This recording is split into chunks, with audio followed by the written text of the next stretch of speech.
দীর্ঘ ৩৩ বছর পর উৎসবমুখর পরিবেশে জাহাঙ্গীরনগর বিশ্ববিদ্যালয়ে ছাত্র সংসদ জাকসু নির্বাচন অনুষ্ঠিত হচ্ছে। আপনাদের যদি একটু ক্যামেরার মাধ্যমে দেখাই, আমরা এখন রয়েছি জাহাঙ্গীরনগরের ২১ নম্বর হলে।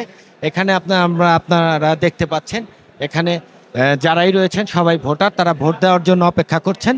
তারা সারি বেঁধে ভোট দেওয়ার জন্য লাইনে দাঁড়িয়েছেন এবং তা আপনাদেরকে যদি আমরা একটু বলি যে সকাল থেকেই উৎসবমুখর পরিবেশে ভোট অনুষ্ঠিত হচ্ছে। আপনারা দেখতে পাচ্ছেন, আমরা সকাল থেকে দেখেছি বিশ্ববিদ্যালয়ে নিরাপত্তা ব্যবস্থা অনেক জোরদার করেছে প্রশাসন। আমরা দেখেছি বিপুল সংখ্যক পুলিশ বিশ্ববিদ্যালয় ক্যাম্পাসে মোতায়েন রয়েছে।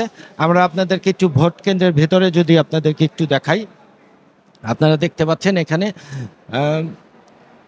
এখানে ভোটাররা ভোট দেওয়ার জন্য এখান থেকে স্লিপ কালেকশন করছেন।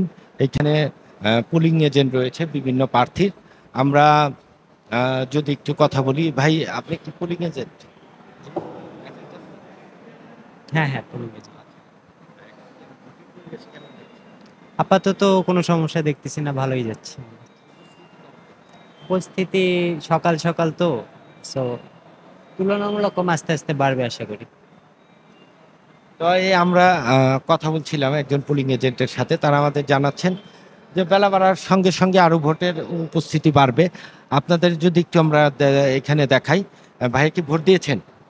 আমরা একটু আপনাদের একটু কথা বলি।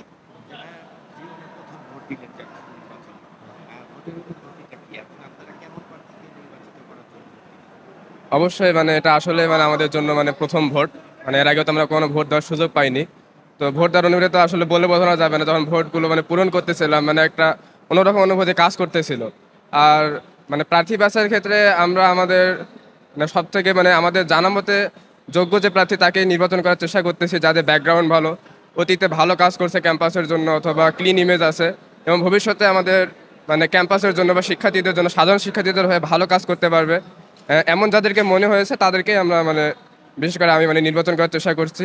তো আপাতত ভোট মানে সুষ্ঠুভাবে সম্পন্ন হইতেছে, এটা একটা ভালো বিষয়। আশা করি ভালোভাবে হবে এবং যোগ্য যারা ক্যান্ডিডেট তারাই নির্বাচিত হয়ে আসবে এবং আমাদের কল্যাণে কাজ করে যাবে। আমরা কথা বলছিলাম একজন ভোটারের সাথে, তিনি আমাদের জানিয়েছেন তারা যোগ্য প্রার্থীকেই নির্বাচিত করবেন। আমরা আরও বেশ কিছু কেন্দ্রে ঘুরেছি, আমরা দেখেছি ভোটারদের উপস্থিতি একটু কম থাকলেও বেলা বাড়ার সাথে সাথে ভোটার উপস্থিতি বাড়বে বলে আমরা আশা প্রকাশ করছি। আশা করছেন সংশ্লিষ্টরা ভোট সুষ্ঠুভাবে অনুষ্ঠিত হবে। এই ছিল আমার কাছে জাহাঙ্গীরনগর বিশ্ববিদ্যালয় থেকে ভোটের খবর।